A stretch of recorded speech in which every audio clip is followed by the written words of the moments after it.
Mr. President. Senator from Alaska. Thank you, Mr. President. I'm pleased to be able to follow my friend and colleague, the senator from Arizona, and while she is still on the floor, I want to thank her personally for the Herculean efforts that she has made throughout this process. It has not been easy. It has sometimes been challenging, and sometimes it takes somebody who just exudes optimism and enthusiasm and a deep-hearted, deep-seated belief that what we are doing is good and it's right for all the right reasons. We have acknowledged here on the floor, each and every one of us, this infrastructure bill is not the perfect bill, but I am waiting, Mr. President, I am waiting for the day when we here in the United States Senate can come to a place where all 100 of us agree that we have the perfect bill. But what we have for the Senate to consider is a product that is really built around core fundamentals, core principles that a group of senators, equally divided, came together months ago to work through, knowing that the work was going to be hard. This is probably one of the most consequential bills that I have been involved with in my Senate career in the close to 19 years that I have been here. What we are presenting to the Senate is truly historic in its proportions. It's historic in its impact going forward. This is truly legacy infrastructure that we're speaking about. Yesterday was a little frustrating. We've had some frustrating days where colleagues were sitting and waiting, hoping for things to move more rapidly than they were, and that's challenging. We have a process here in the Senate that is hard for those on the outside to understand, and oftentimes hard for us on the inside to understand.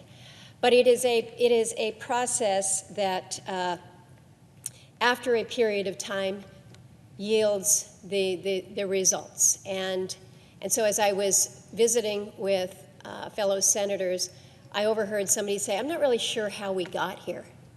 How did we get to this point?" Well, I'll tell you, Mr. President, it wasn't magic. It wasn't magic that produced a legislative package that, again, is historic in its funding for roads, rails, bridges, ports, ferries, waterways. It was certainly not an accident that negotiated this 2,700-page document that works to meet the broadband needs of Americans, particularly in unserved or underserved parts of the country, like my state in Alaska. But, Mr. President, it also wasn't inevitable that this infrastructure deal would come together, and yet that's all following what we have learned in this past year and a half dealing with the COVID pandemic and the reality that we have true disparities when it comes to basic infrastructure like clean water, sanitation facilities, energy. It was not inevitable that this infrastructure deal would come together. In the age of cynicism and punditry, we kind of grow accustomed around here to believing that it's hard to get good things done in Washington, D.C., and that's not good for any of us. Those of us here in the Senate, we signed up to do a job. We were sent here to do a job. We were sent here to work. And, Mr. President, that's it. That's how we came to be where we are, through work, through hard work, through compromise. So it wasn't magic, it wasn't accidental, it wasn't inevitable. We went to work, and for a time, I think we really banished the demon of faction that casts his scepter all too often. Alexander Hamilton warned us of this polarizing temptation, and as the champion of infrastructure, or they called it internal improvements in the days of the Founding Fathers, I'm hoping that he's looking favorably on us today. But again, this has not been an easy road, this infrastructure project. Every morning, those of us that were involved in these negotiations, we'd wake up not surprised to read in the paper or see on TV that something had happened outside our control that was designed to kill this package. And every day, instead of taking in those headlines, we saw our constituents. We heard from them. We heard from the people across this country urging us to continue. People like Carl Yucatel, Mario Cordero, Chris Connor, they penned an op-ed in one of our Alaska newspapers, and they urged us to advance the bipartisan infrastructure framework, because for them, the emphasis on what it would do to build out our ports and our waterways were significant. The emails, the phone calls that we received reminded us of the infrastructure and how important it is for industries, for the jobs, for Alaskans, for folks all over the country, for health, for the future. And they reminded us that we have an opportunity to do something that actually matters in their lives and in their communities. And the other thing that I heard, Mr. President, they wanted us to do it together. Figure it out, you guys. Work together. When you look at the survey data that is out there, it's pretty resounding. Several different polls show 87% of Americans overwhelmingly support for fixing infrastructure. The list of organizations that support it, everyone from the American Wire Rope Fabricators to the Institute of Manufacturers of Explosive to the National Governors Association to the Steel Manufacturers Association to TechNet. This bipartisan infrastructure package proves that good things can happen in Washington, D.C., but that it takes work.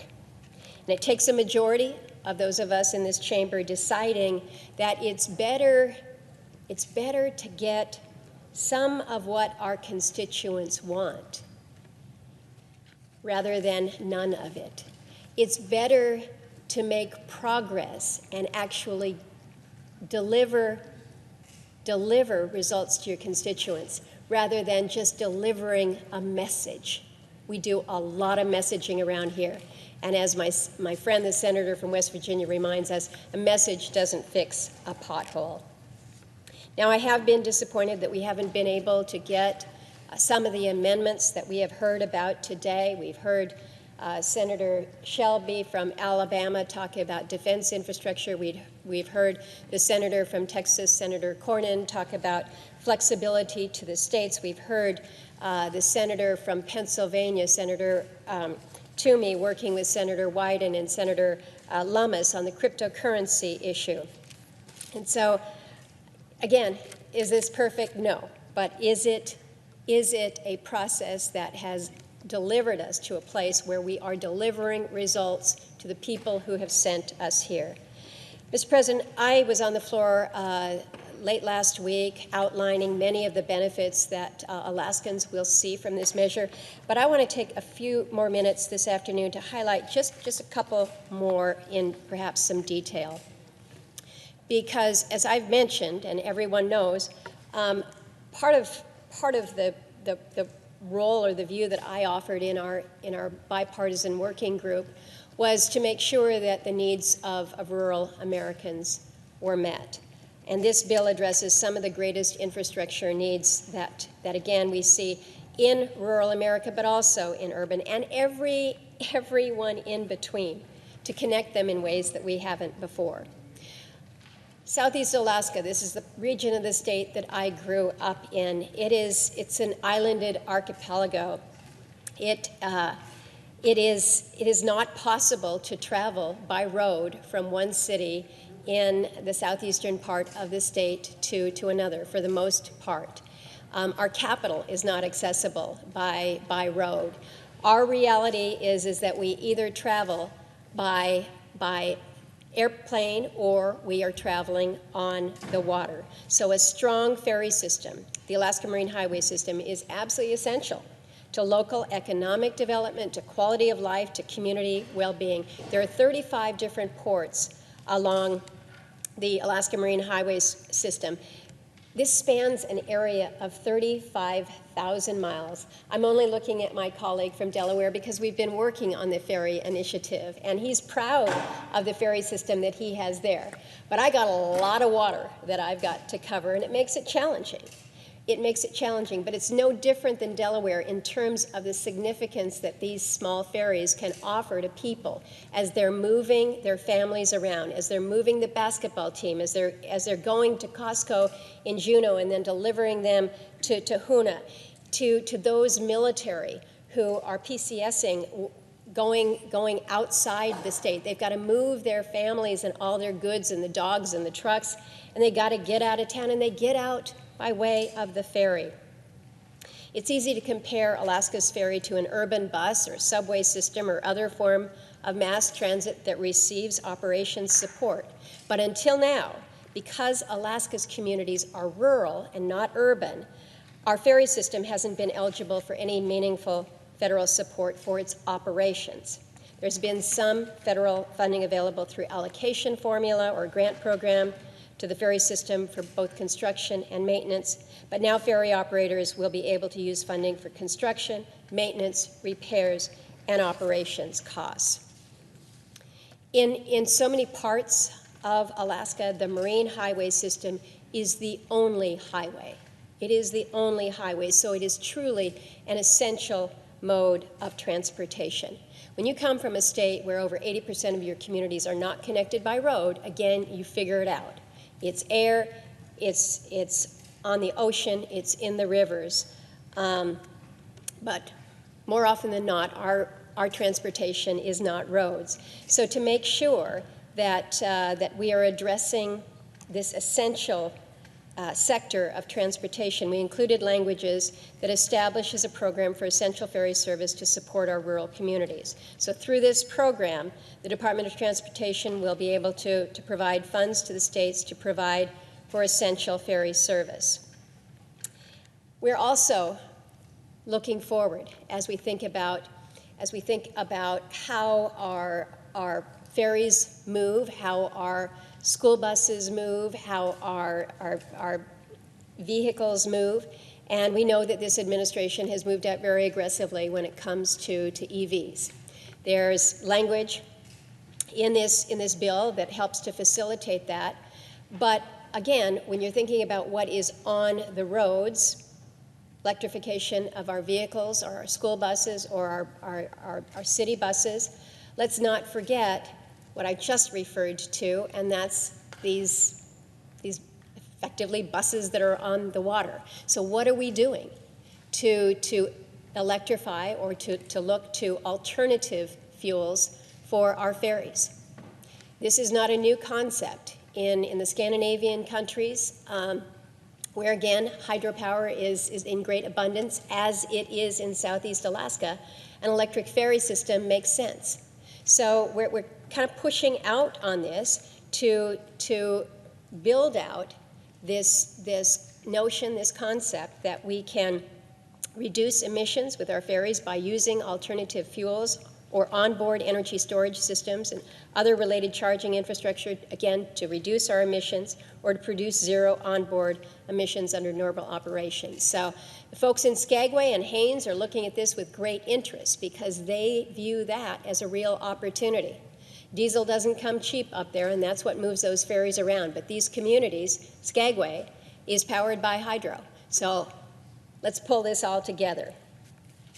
So I mentioned the potential for EV and low-emitting ferries, but I'm reminded that the United States has and will continue to be a leader in energy production, and we certainly know that in my state. And we're going to need to continue being an energy superpower. As we're continuing to advance as a society, we're going to be using more energy, we're going to be using more electricity, and yeah, we're going to need to continue to produce much of it in the good old-fashioned way for a long time to come, but electricity is becoming increasingly important.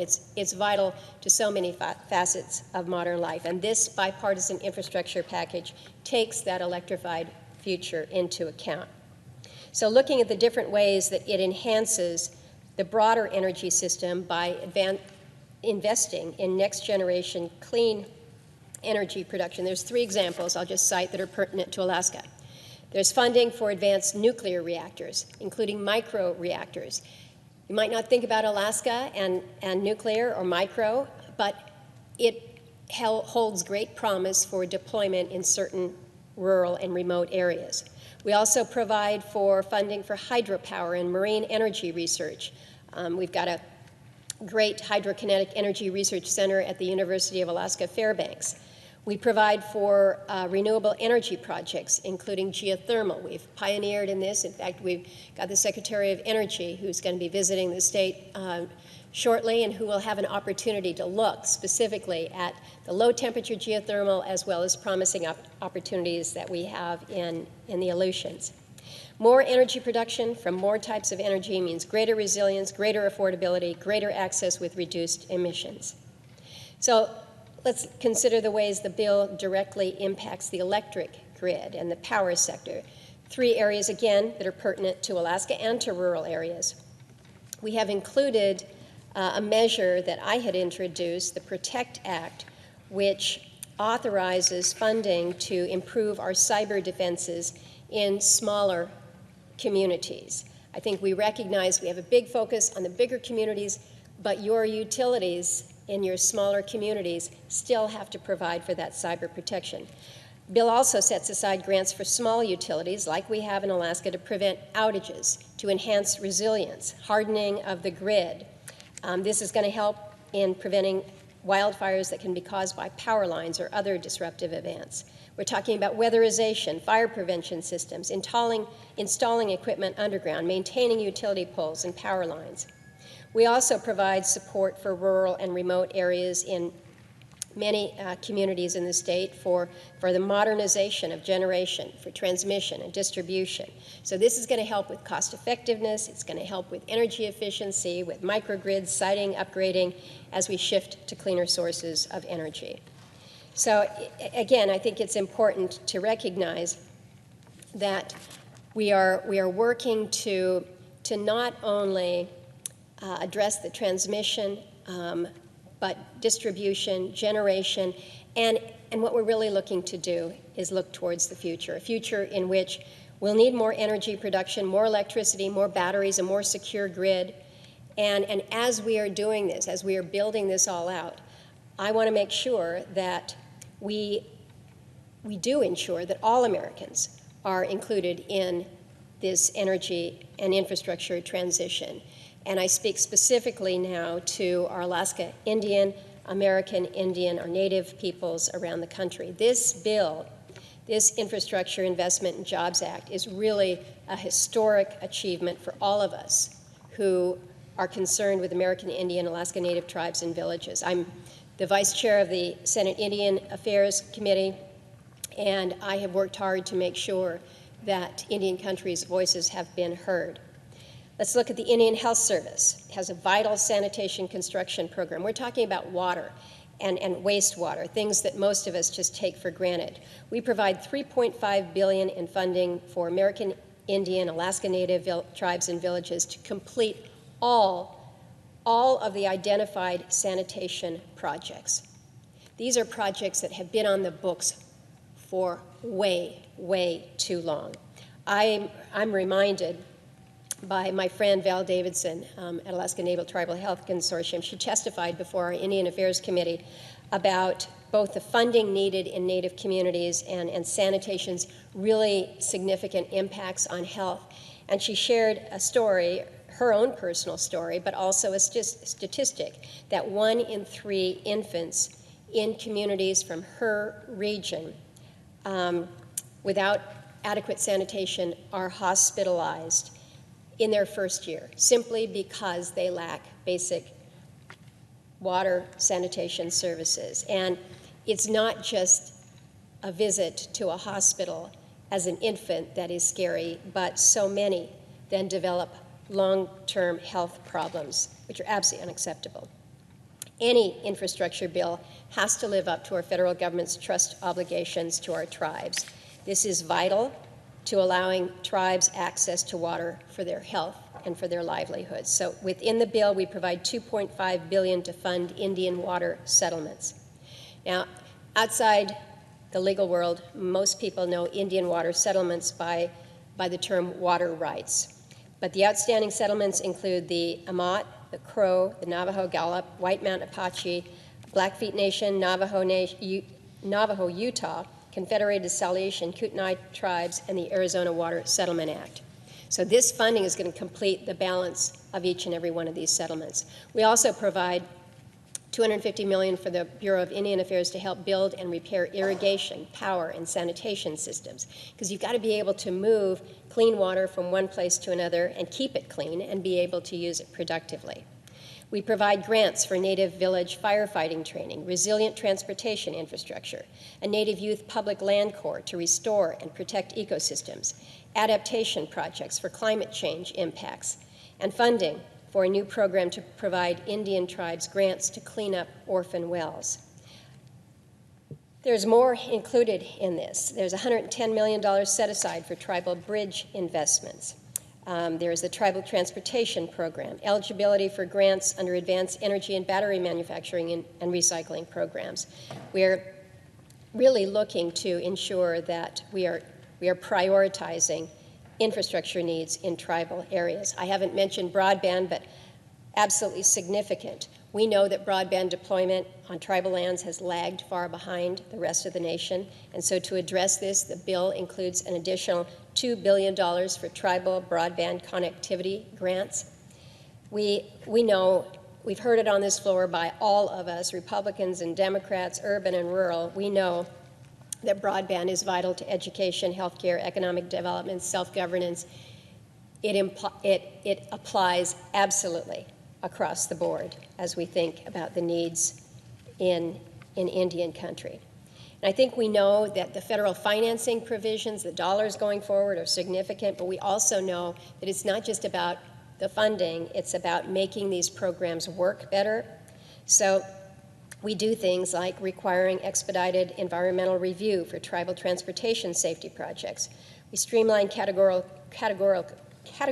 exclusions by empowering the tribes in relation to the federal government. Within the middle mile grants, there's consultation with the tribes on a process to designate tribally unserved and underserved areas. So there's so much that we have really focused on in ensuring that Alaska Natives, American Indians, those are Native people around the country are included in these many provisions as they relate to infrastructure, including grid infrastructure resilience and reliability. So, Madam President, I've spoken for a while now on three specific areas where I've chosen to highlight, certainly within marine transportation, the benefits that places like Alaska will see, the significance of energy production and what this infrastructure bill will provide there, and benefits to our Native peoples around the country. And Madam President, I want to conclude my comments by ending with where I began, which is to acknowledge the efforts of so many who have really got us here today, not through a miracle, not through an accident, not through inevitability, but just through hard work. I am very pleased to have been part of this group, really honored to work with such hard-working people and their teams, led by Senator Sinema, who just spoke, and Senator Portman. Their leadership has been, in my view, really extraordinary.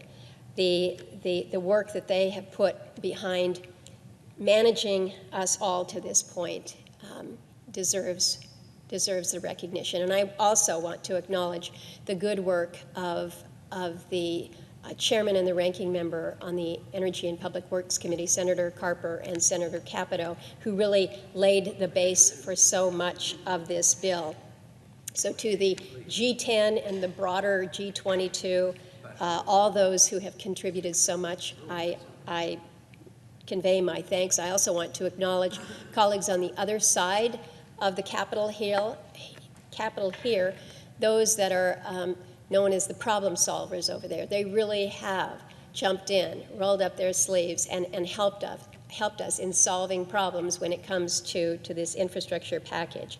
And I'm looking forward to being able to move this legislation, this package, from this body tomorrow to send it over to the House so that they can then pick up those efforts.